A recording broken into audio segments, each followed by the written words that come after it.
sudah datang semua teman-temannya? Ada yang belum?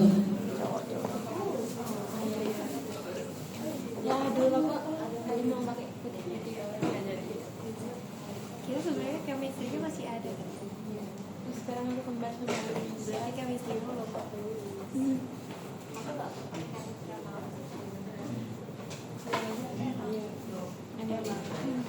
Kurang boleh kalau nggak itu. Berapa orang yang belum datang? 2. Ya. Banyak sih dok. Hah? 5 orang. Tapi masuk ya?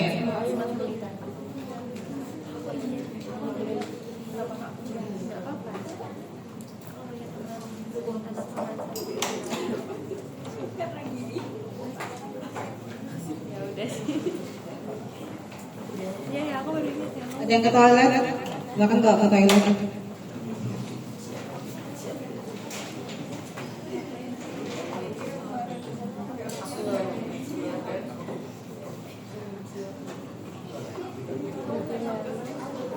Tapi SMK-nya juga berarti SMK Ada yang 840 loh. Tutorial. Oke ya, selamat pagi, kita mulai aja ya. Lanjutannya, tapi ini ke arah tumor muskulo, tumor soft tissue. Kita bilangnya soft tissue ya. Kalau kemarin kan skeletal, itu bone. Sekarang soft tissue, tapi nggak semua. Nanti ada dibawakan sama dokter Anggi juga. Ini yang 3 kita akan pelajari hari ini, yaitu kista ganglion atau ganglion cyst, teratoma sacrococcygeal atau sacrococcygeal teratoma maupun rhabdomyosarcoma. Ya.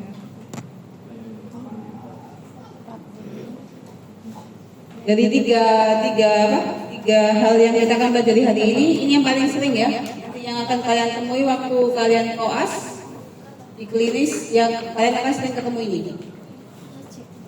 Ya, yang pertama ganglion cyst. Ganglion cyst ini adalah soft tissue mass ya, soft tissue. Jadi kalau soft tissue berarti bone-nya nggak apa-apa ya. Kebanyakan di mana? Di hand sama di wrist. Yang istik isinya mukoid. Ya, ini paling sering soft tissue mass.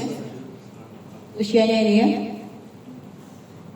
Faktor resikonya karena microinjury atau overuse. Kadang-kadang kalau orang menggunakan gelangan terlalu sering, dia bisa ada timbul di sini ya. Maupun trauma. Setnya ini dorsal dari wrist 70% ya. Bisa juga polarnya, jadi bisa dorsal, bisa polar. Biasanya di sini radial carpal joint, maupun di distal juga bisa. Tapi paling sering di sini dan polar. Ya, atau bisa lagi. Tadi kan bilangnya kista ya, kista ganglion berarti pasti kista. Kista itu berarti isinya cairan. Isinya gelatin, mukoid gelatin. Mengandung asam hyaluronat maupun glukosamin. Ya. Ini tadi ya kurang lebih ada yang karena displacement dari jaringan sinovial, jadi lebih ke arah joint ya. Jadi kan di joint itu kan berarti ada cairan sinovial. Ya, salah satunya dia ganglion cyst karena itu dari jaringan sinovialnya ya. Ataupun herniasi dari kapsul dari sinovialnya. Proliferasi juga bisa juga kan degenerasi maupun inflamatori.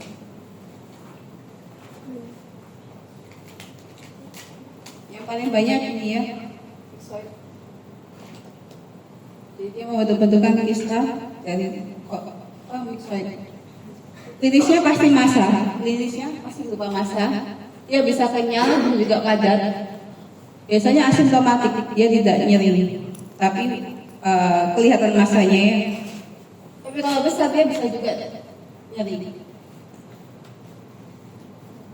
Kalau komplikasinya bisa gugur, bisa perdarahan, bisa infeksi sekunder. Seharusnya secara klinis dia bisa ditegakkan tanpa radiologi, biasanya bisa ditegakkan. Tapi untuk diagnosis pasti tetap harus ada biopsi ya. Ini biasanya jarang ya radiologi. Kalian harus tahu aja juga bisa di USG. Tapi jarang kan, biasanya langsung operasi. Nah ini loh, kalau diagnosis ya. Jadi kalau ada bentukan massa di joint di wrist, dia masanya biasanya bisa mobile ya, bisa digerak-gerakkan. Itu ganglionosis biasanya ya.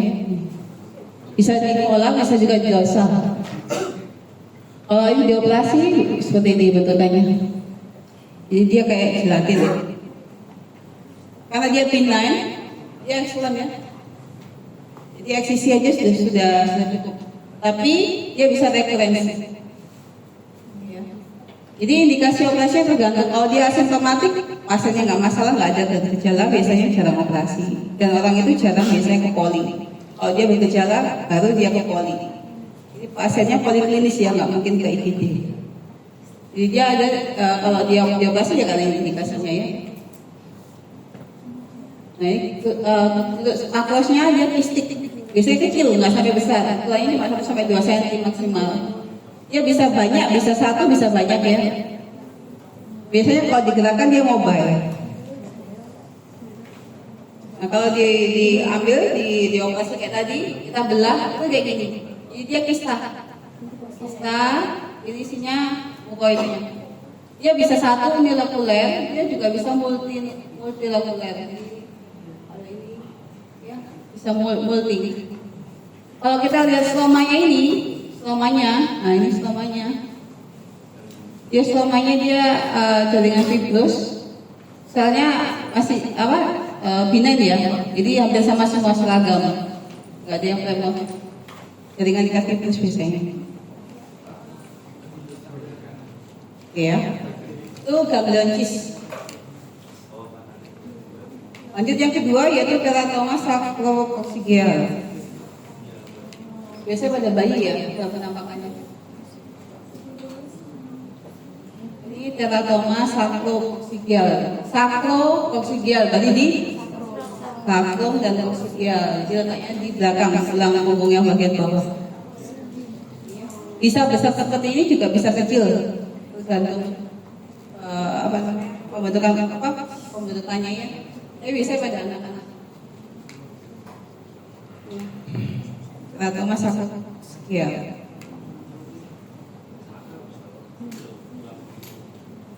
Ya, teratoma sacrococcygeal itu termasuk apa? Termasuk tumor yang dari germ cell. Dia germ cell tumor. Bisa benign, bisa malignan, tergantung isinya, tergantung kandungannya. Biasanya benign, kebanyakan benign. Teratoma germ cell. Germ cell ini karena sacrococcygeal teratoma karena germ cell, berarti dia dari embrio.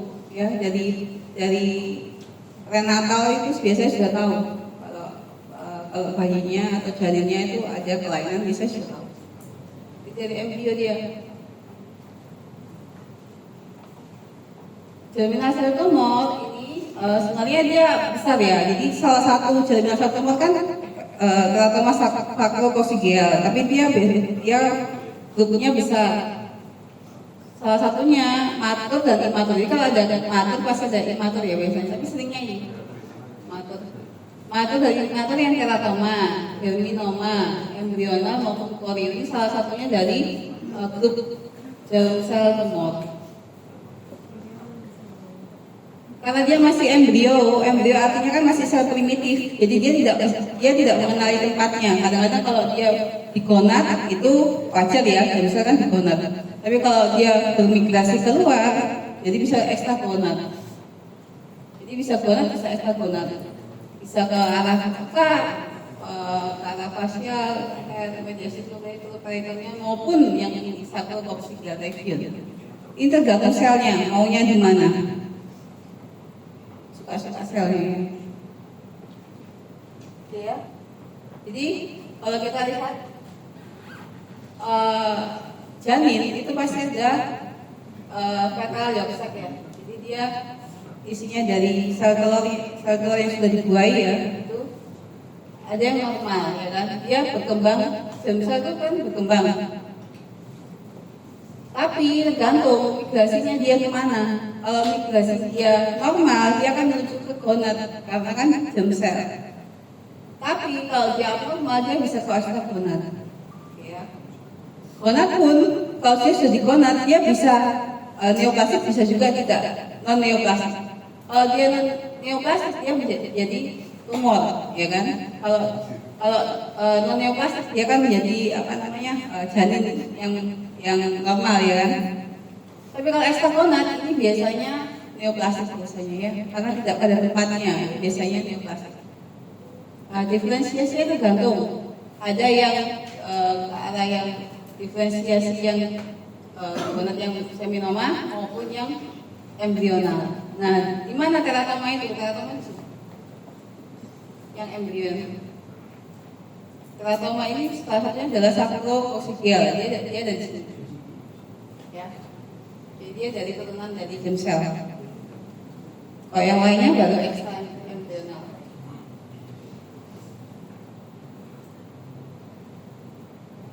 Oke ya. Ya kayak ini ya. Ini kan sel telurnya. Ini yolk sac-nya, kantong kuningnya, ini embrionya.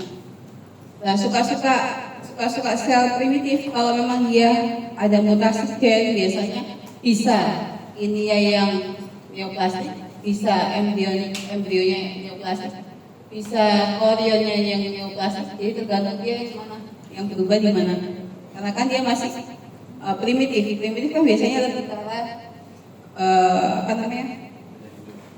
sel punca ya. Sel punca kan bisa menjadi apa saja. Salah satunya ini suka-suka selnya. Kalau yang normal ya sesuai menjadi embrio janin yang normal sesuai. Tapi kalau enggak ya dia akan berubah menjadi tumor. Dia teratoma itu apa? Teratos dan onko. Ini seperti monster. Artinya dia gabungan ya. Onkoma, tumor. Ini timbulnya dari diferensiasi yang abnormal dari fetal germ cell-nya. Kebanyakan dari yolk sac-nya ya. Artinya teratoma itu adalah gabungan, karena dia monster ya. Monster maksudnya itu gabungan dari 3 germ cell layer. Germ cell layer ectoderm, mesoderm maupun endoderm. Ectoderm itu biasanya yang sel punca yang mana? Yang luar, kulit, rambut, itu ectoderm. Kalau mesoderm itu yang ya apa aja? Organ yang apa? GI itu mesoderm. Kalau endoderm? Ya lebih dalam lagi. Jadi germ sel ini dia membentuk dari 3 macam. Jadi dia benar-benar sel primitifnya, sel puncanya dia. Nah, teratoma dikatakan monster karena biasanya gabungan dari minimal 2 ya. Kadang ectoderm dan mesoderm. Kadang ectoderm, endoderm. Kadang mesoderm, endoderm. Jadi suka-suka dia yang mana. Salah satunya bisa ada rambut ya, ada jaringan-jaringan yang kayak otot, jaringan tulang bisa masuk, jaringan tiroid juga bisa masuk situ ya. Itu teratoma ya. Nah, ada istilah lain kalau dia susunannya dia lebih komplit, lebih seperti ini ya. Ada usus, ada kayak otot dan tulang maupun ada jantungnya. Kita bilangnya adalah fetiform. Ini istilah ya. Kalau fetus in fetu ini artinya janin di dalam janin. Jadi seharusnya dia kembar, tapi satu kembarnya ini dia masuk di dalam saudara kembarnya. Jadi tidak berkembang sempurna, tapi dia masuk gitu ya. Bukan yang kayak yang kembar siam, bukan ya, tapi dia benar-benar masuk di dalam saudara kembarnya. Jadi biasanya di abdomen, tapi dua-duanya biasanya tidak akan berkembang sempurna, dia tetap akan abortus dalam tanda kutip. Kalau kita otopsi itu janin, kalau kita buka abdomennya biasanya ada saudara kembarnya di dalam abdomen, tapi full kayak janin gitu ya. Jadi ada vertebranya, ada mukanya, ada tangannya, biasanya kayak gitu. Itu fetus in fetu. Ini istilahnya. Oke ya. Sacrococcygeal teratoma itu sebenarnya penyebabnya tidak tahu karena dia kan sel punca. Tapi beberapa ada teori, yaitu pertama teori migrasi sel. Jadi istilahnya adalah sel-sel germ sel yang primordial ini dia salah bermigrasi. Harusnya bermigrasi ke gonad, dia bermigrasinya akan melewati dari usus ke belakang, dia menetap di midline di tulang belakang di area coccygeal. Ya. Jadi biasanya dari sel-sel endodermal ini dia akan bermigrasi sebenarnya ke gonad pada minggu ke-4 ke-5. Tapi untuk yang sel migrasi ini dia tidak sampai ke gonad, dia lebih ke arah coccygeal area. Jadi ke midline. Jadi salah migrasi. Biasanya minggu ke-4 ke-5 ini setelah minggu ke-4 ke-5 biasanya untuk prenatal dia bisa terdiagnosis biasanya ada USG ibu hamil prenatal bisa tahu kelainannya pada setelah minggu ke-4 ke-5 ya. Ini salah bermigrasi.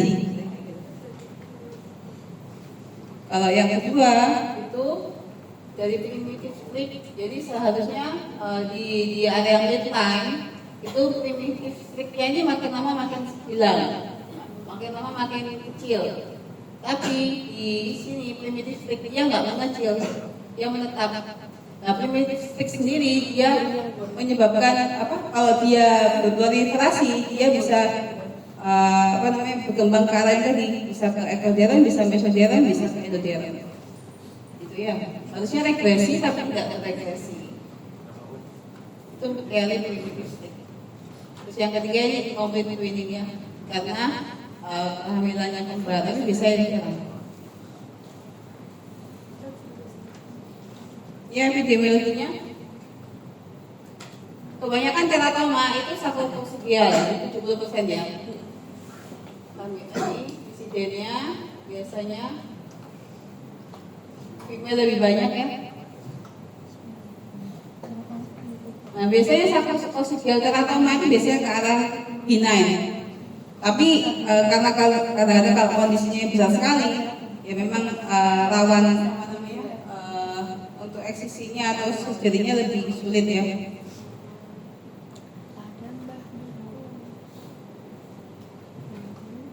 Ini ya, insidennya dia lebih banyak. Selain di sacrococcygeal dia bisa di gonad. Dia bisa di media senal, di sini.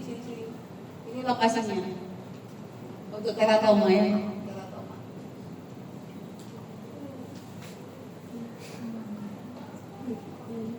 Dan biasanya kebanyakan di neonatus ya. Jangan lupa neonatus dan usia bayi. Ya, kayak gini ya. Jadi di midline sacrococcygeal dia ada tonjolan, bisa kecil, bisa seperti ini di midline, bisa juga besar seperti ini. Kalau besar ini rawan ruptur, karena kan makin tipis ya. Ini contoh-contoh untuk sacrococcygeal teratoma.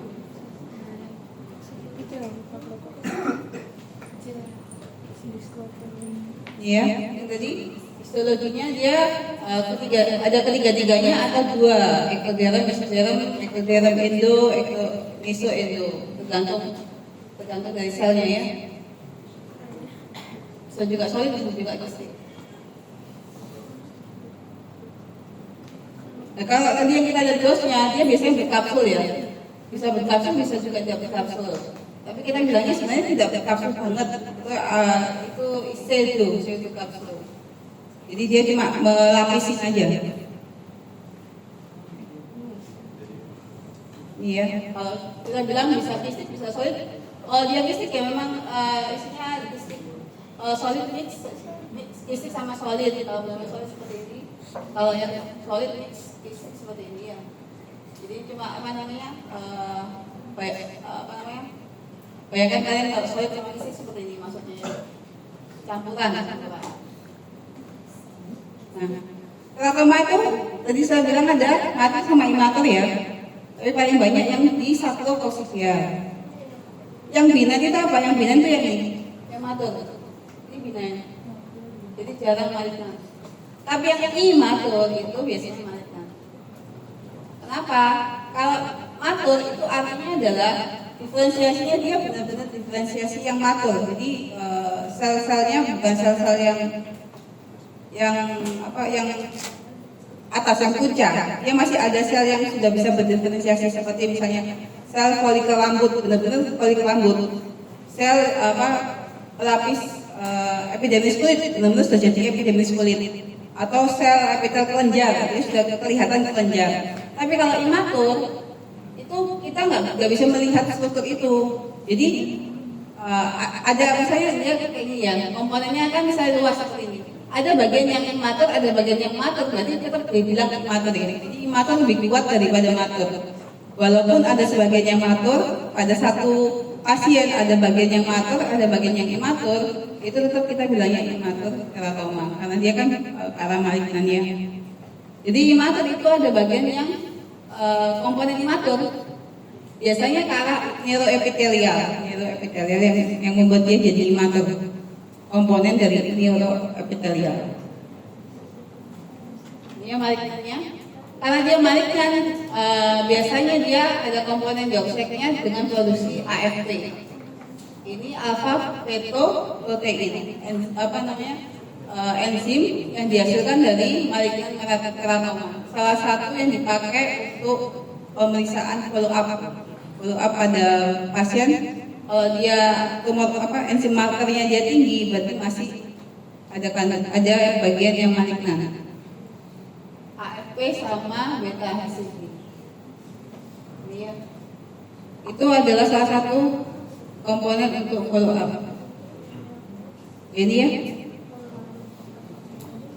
Ada bagian ini kita mengenal dua sistem, Gonzales sama Altman. Kalau yang Gonzales ini yang untuk imatur, tergantung komponen imaturnya. Jadi satu teratoma ini kan tadi kan saya bilang besar ya, misalnya besar. Ada bagian matur sama ada bagian imatur. Nah itu dihitung. Yang dominan itu kita lihatnya yang imatur. Kalau imaturnya dia ada terus masih sedikit, itu kita bilang dari satu. Tapi kalau imatur dia masuk 10-50% dia masuk dari 2. Yang banyak itu dari 3. Itu ya.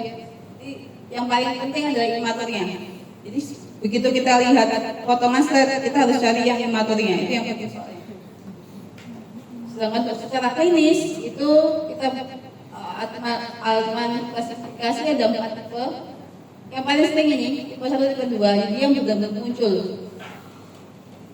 Tapi tipe 3, tipe 4 yang paling dominan yang di abdomennya ya. Ini bahkan nggak keluar, tapi dia tetap teratoma. Ya. Ini pada neonatus ya. Kalau pada dewasa bisa teratoma, bisa pada apa?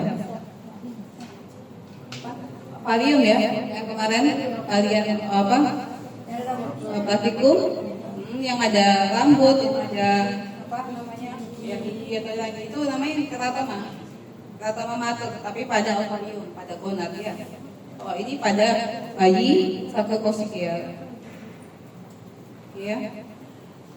Ini sekedar kalian tahu aja staging. Jadi berdasarkan operasinya nanti stagingnya ini.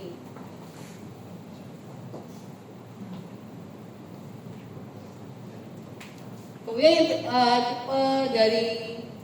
tipe dari yang tadi ini kita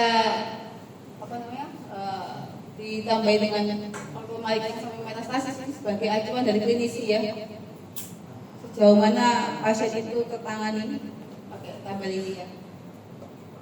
Sudah tahu aja ya.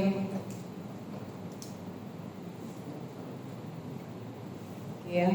Biasanya kalau pasien dengan teratoma itu biasanya ada bawaan lainnya. Jadi biasanya nggak cuma satu kelainan, dia bisa ada kelainan yang lainnya. Macam-macam kelainan yang bisa diderita pasiennya.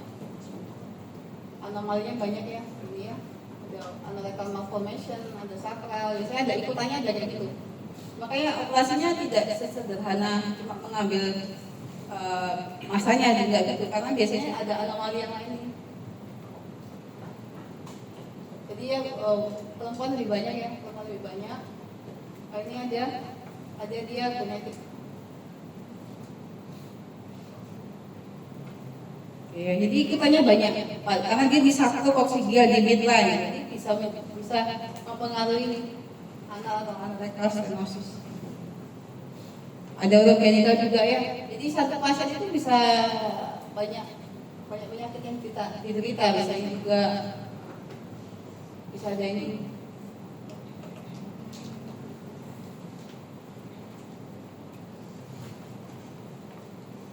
Bisa nggak satu krisis gel pada usia tua?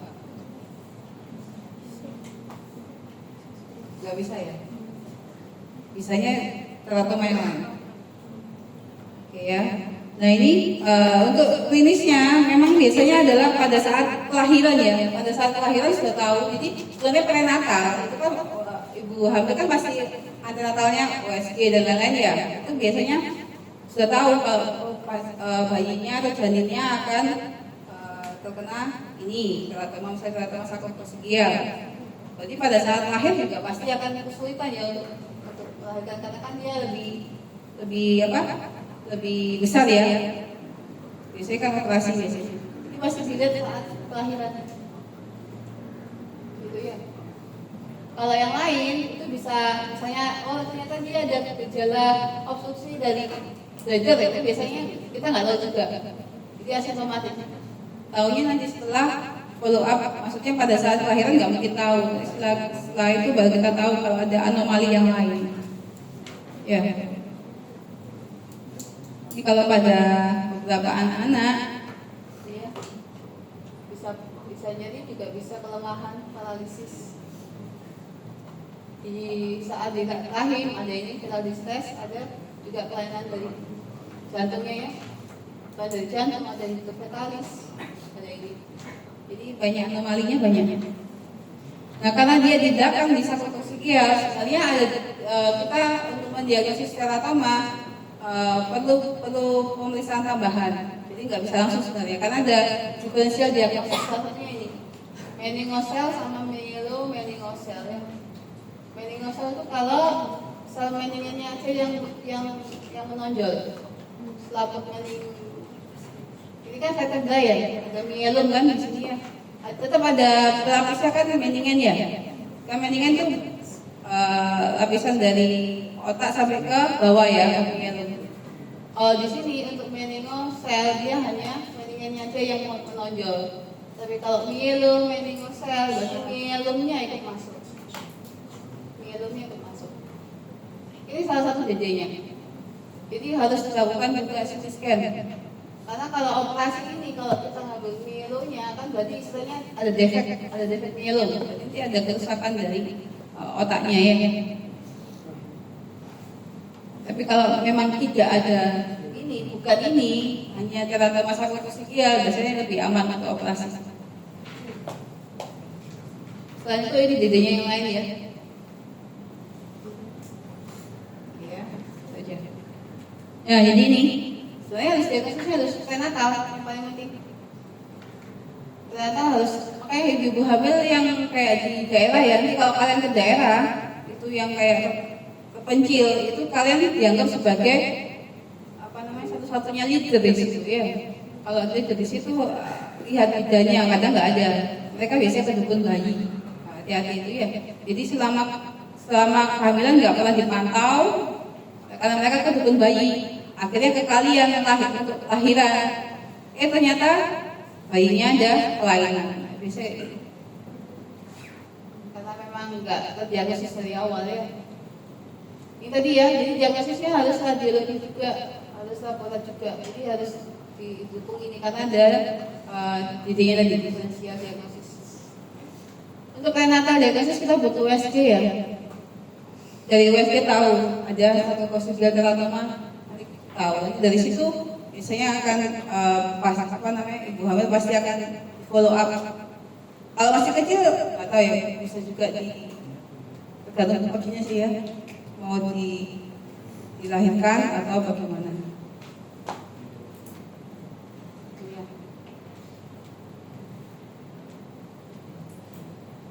Jadi kebanyakan dari prenatal ya. Iya. Bisa USG, bisa CT scan, MRI, bisa X-ray. Tapi biasanya kalau ibu hamil USG saja, tapi kalau setelah lahiran CT scan sama CT scan, MRI maupun X-ray. Karena nggak boleh ya ibu hamil di foto. Jadi kalau kalian nanti di IGD, misalnya ibu ya kalian misalnya nggak tahu kalau dia hamil, tetap ditanyakan ya untuk menstruasinya. Jangan sampai kalian memfoto ibu hamil, apalagi di trimester 1. Jadinya kasihan itu ya, radiasi dari kalian itu ya. Jadi kalau perlu pemeriksaannya harusnya USG saja cukup. Ini sebutkan sama MRI ini. Ya. Jadi dia tidak berhubungan dengan ini, dia tidak berhubungan dengan myelomia. Myelomia ini tidak berhubungan. Jadi benar-benar tonjolan dari luar, dari dalam ke luar. Kalau seperti ini ya sarkoidosal teratoma. Tapi kalau yang tadi itu meningosel maupun meningosel. Jadi hati-hati dilihat yang benar untuk radiologinya dilihat. Paling bagus itu modalitas radiologi paling bagus untuk CT scan yang mana? Untuk soft tissue yang mana?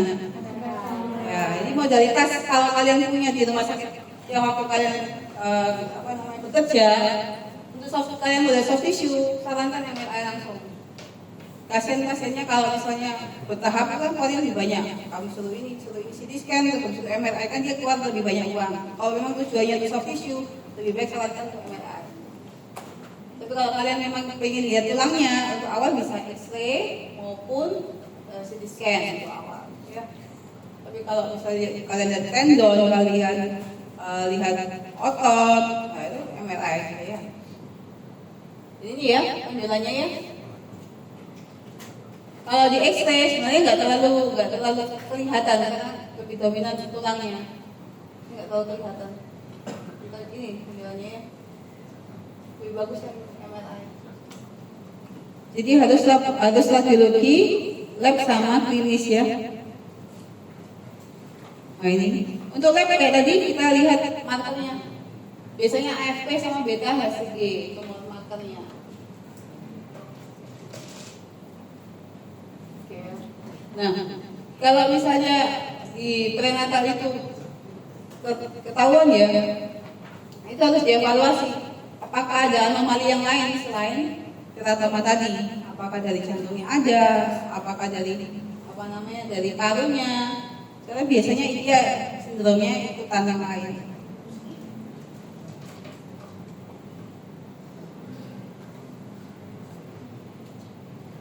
Untuk untuk penanganannya itu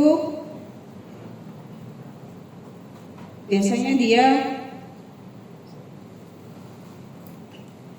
kalau masih di rahim bisa dibantu dengan ini. Endoskopi laser ablasi. Tapi biasanya tetap nggak pengaruh ya. Kalau dia besar sekali nggak akan bisa untuk mengintervensi yang teratomanya ya.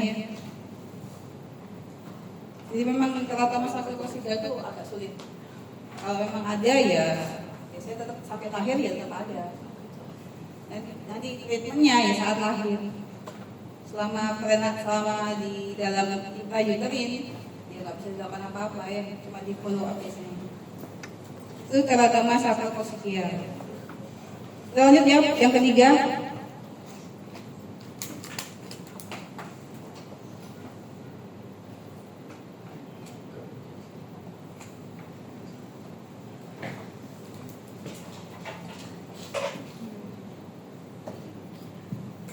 Yang ketiga itu rhabdomyosarcoma. Apa itu rhabdo?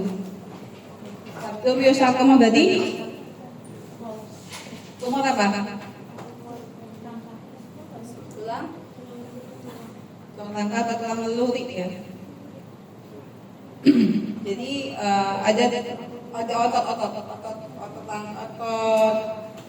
otot bergaris. Kan ada otot polos sama otot bergaris. Nah, ini otot bergaris. Nanti kalau otot polos sama otot terangi. Ini kita bahas yang tumor pada otot bergaris. Otot bergaris itu biasanya pada ekstremitas ya, biasanya ya. Ya. Rhabdomyosarcoma. Kalau ada kata-kata sarkoma berarti ganas,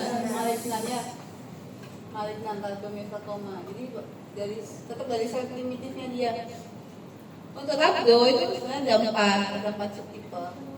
Ada embryonal, alveolar, spindle, sama plemocyte. Tapi yang paling banyak ini ya embryonal. Atau kata lainnya dia botryoid. Embryonal ini paling banyak. Biasanya pada usia muda, rhabdomyosarcoma. Kalau yang plemocyte pada usia tua, kalau ini biasanya pada usia tengah-tengah, middle age. Alveolar ini ya pada middle age ya, pada usia tua. Nah, untuk rhabdomyosarcoma karena dia tumor malignan pada soft tissue, biasanya kita nggak bisa terdiagnosis pasti dengan HPA, dengan patologi, tapi harus IHC. Karena semakin high grade itu semakin sama semua penampakannya. Leiomyosarcoma dari sel otot polos, dari rhabdo itu biasanya sama semua. Jadi harus perlu IHC. Ya, jadi 4 tipe. 4 tipe rhabdonya, embryonal ini tadi ya, pada usia muda, adalah pada usia middle age. Botryoid ini paling banyak ya. Nah, botryoid itu paling banyak di vagina. Sarkoma pada vagina. Atau yang dulu kita kenalnya adalah sarkoma botryoides. Jadi dia seperti anggur, kalau dilihat seperti anggur. Plemocyte itu pada usia tua. Tetap sama, pasti ada mutasi. Jadi yang embryonal ini pada usia nih ya, 0 sampai 4 tahun ya, kebanyakannya.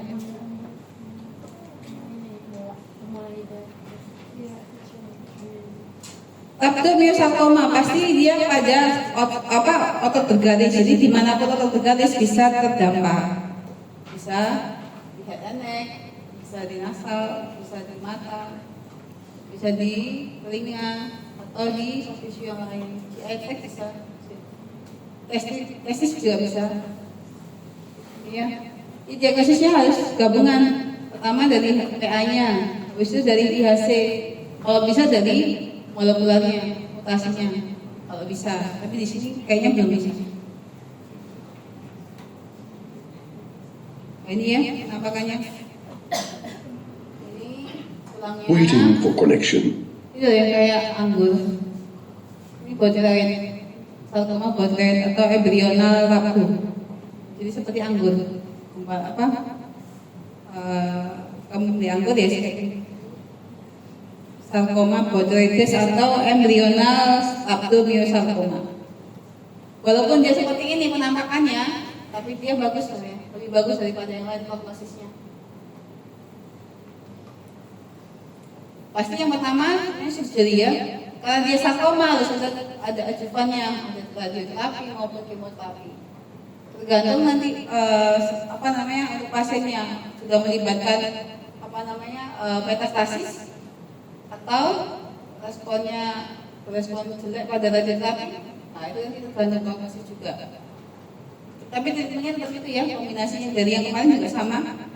Tetap surgery, tetap ada radioterapi, ada kemo, tetap sama ya. Ini gelasnya kayak gini ya. Bisa solid seperti ini, kalau yang botryoid bisa seperti anggur. Jadi istilahnya kita polipoid. Jadi kayak polipoid gabung. Kalau itu di PA, kita lihatnya bisa dilapisi oleh epiteluat. Biasanya pada vagina ya. Jadi kalau misalnya kalian ada pemeriksaan fisik usia muda kan tadi ya, embryonal rhabdomyosarcoma pada usia muda, kalian lihat ada penampakan seperti anggur pada vaginanya, itu bisa seperti ini, rhabdo. Jadi dia ada epitel pelapisnya di sini. Ini ini sudah tumor ini ya. Jadi tumornya dia biasanya dia ke arah bisa hipo, bisa hiper. Jadi ini area yang hipo, bisa area yang hiper. Jadi dia bisa peralihan, transisi bisa gitu ya.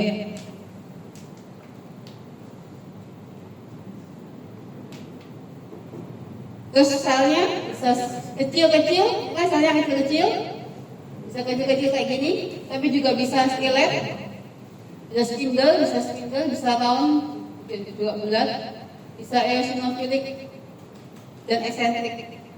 Jadi kayak gini, ini ya, ini kan selnya, tapi selnya kan eksentrik di pinggir ya, nah, ini juga bisa seperti ini. Jadi dia bisa macam-macam. Itu ya. Kalau yang menyerupai rhabdomyoblastik kita namakannya stem cell. Jadi rhabdomyoblastik yang benar-benar menyerupai sel rhabdo.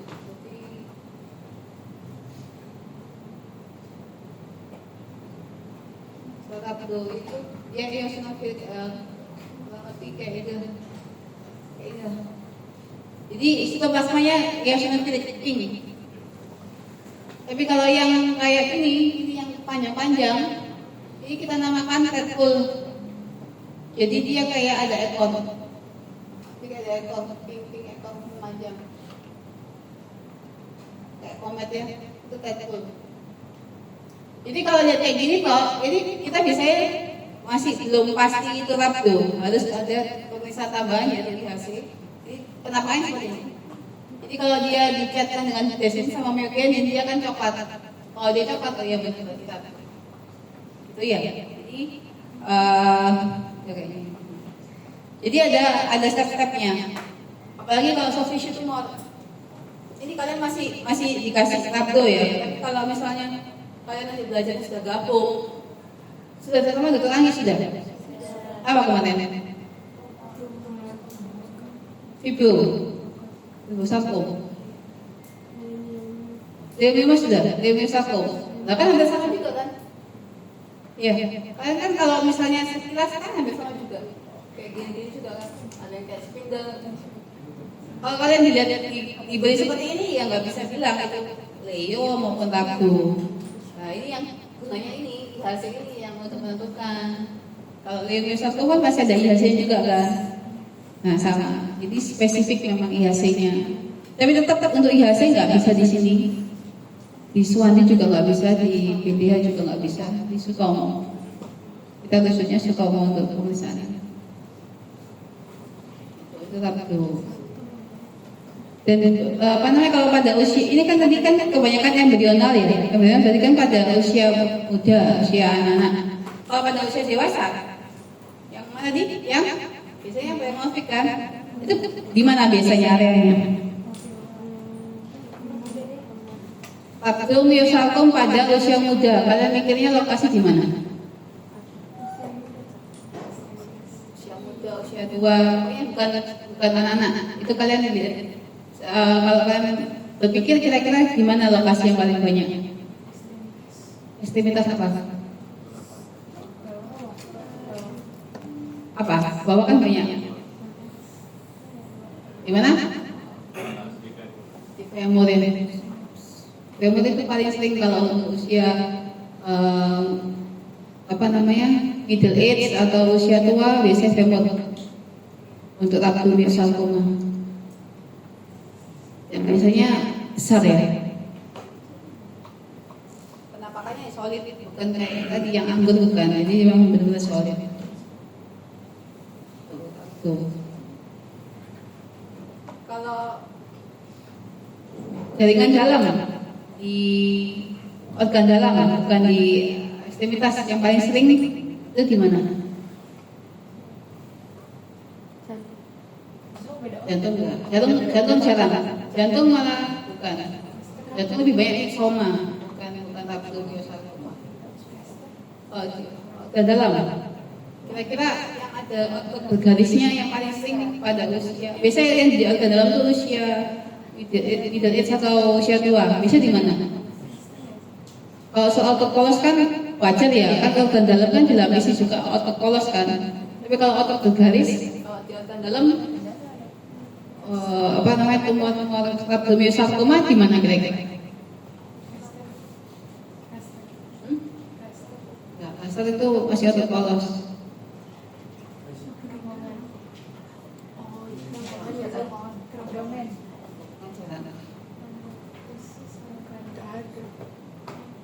Gimana? Hah? Gimana? Atau bergaris?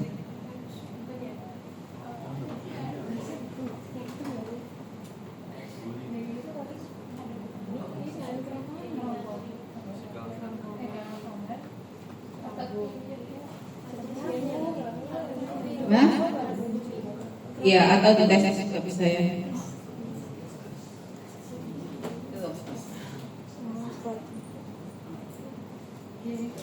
Jadi dalamnya itu juga dilapisi atau bergaris ya.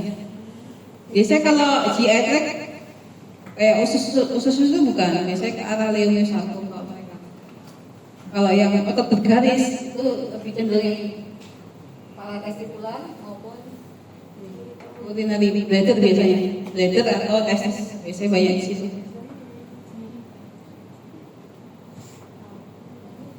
Gitu ya.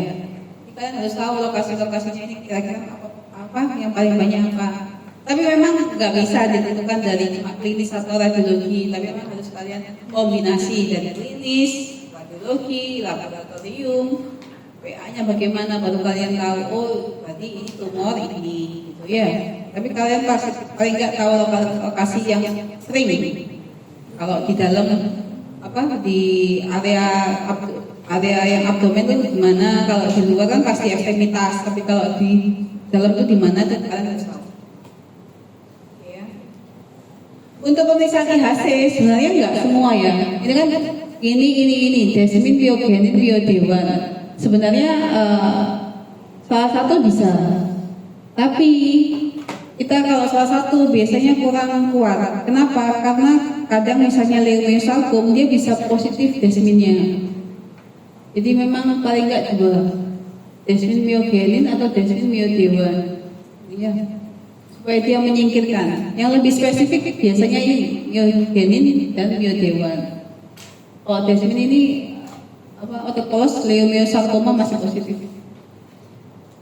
Untuk lebih pasti sebenarnya ya molekular. Tapi molekular di sini kan nggak bisa ya. Dan itu mahal sekali ya, nggak mungkin pasien diperiksa mutasinya kan nggak mungkin. Kecuali kalau di luar negeri kan pasti akan komplit ya. Pasien dengan keganasan ini pasti diperiksakan semuanya. Dan dari periksa genetiknya dia bisa tahu, oh kamu misalnya pasiennya ada resiko rhabdo, berarti nanti ada resiko ini juga keluar semua nanti mapping dari genetiknya dia pasti keluar. Tapi kalau di sini kan belum bisa ya, kita teknologinya belum bisa. Mungkin nanti beberapa tahun ke depan mungkin sudah bisa. Mungkin pas kalian tuh ya. Ada yang tertarik jadi ilmuwan bisa itu. Ada beberapa juga yang GP ya ke Taiwan ya, ke Taiwan ke Jepang untuk ikut ilmuwan. Jadi dia memang benar-benar bekerja dengan DNA itu ada beberapa. Dan itu biasanya kadang-kadang beasiswa loh. Ikut dengan profesornya di sana beberapa tahun ngerjakan proyeknya mereka. Tapi kalian masuk di situ. Biasanya beberapa seperti itu. Itu kan paling nggak bisa menambah pengalaman kalian ya. Ya bisa juga bisa. Itu tadi yang ganglionis, sarkoma sarkokosikea, teratoma sarkokosikea dan rhabdomyosarcoma.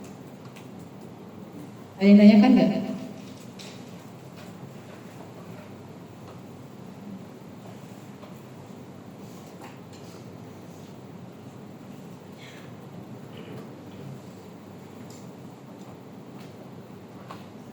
Ini kalau teratoma kadang kalau dibelah kayak gini ya, dibelah ini isinya macam-macam kan bisa.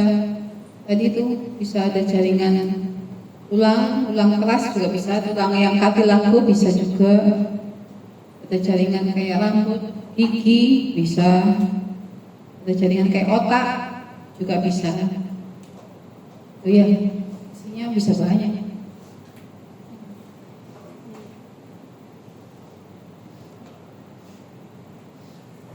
Ini paling gampang ini ya, gangguan JIS. Nanti kalian sehari-hari, sejauh ini kalau di BDH paling banyak ya gangguan JIS. Pasien-pasien yang operasi di sana gangguan JIS banyak.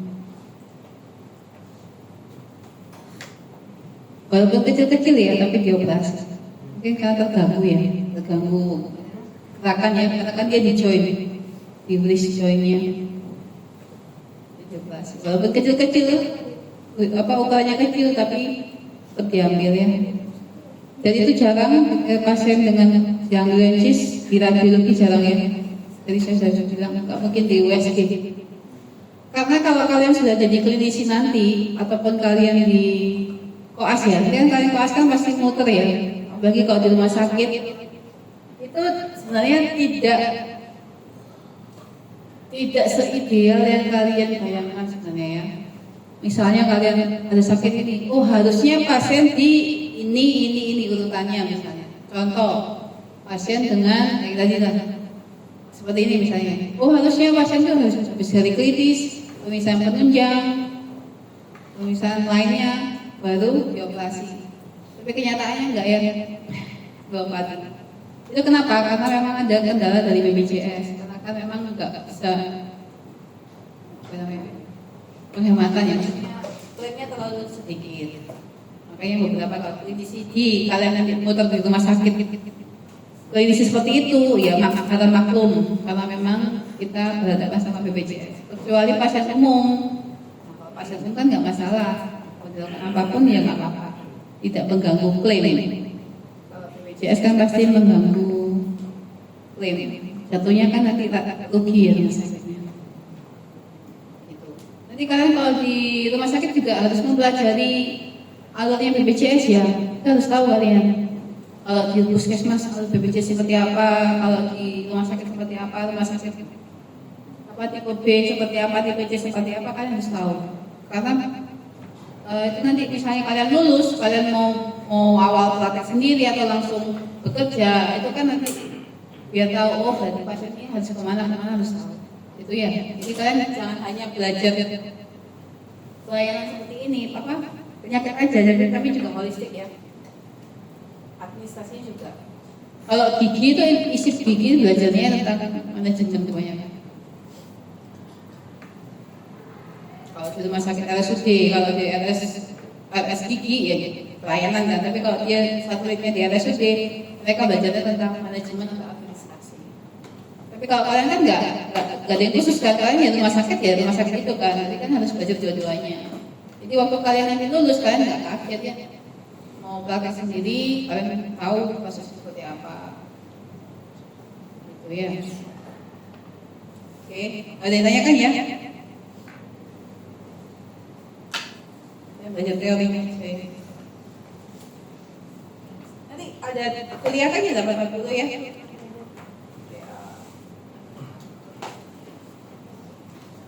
Oke, untuk kuliah pagi ini saya akhiri.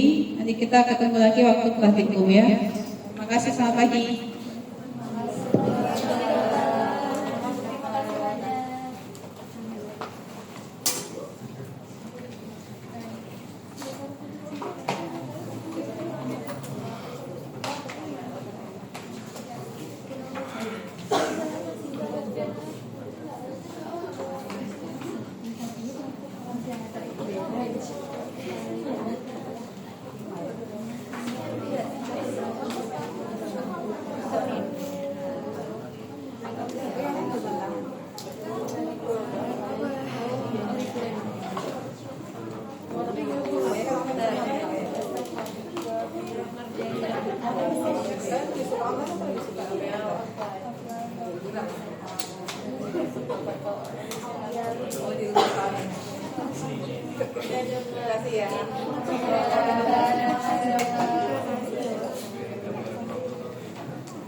Kamu di mana?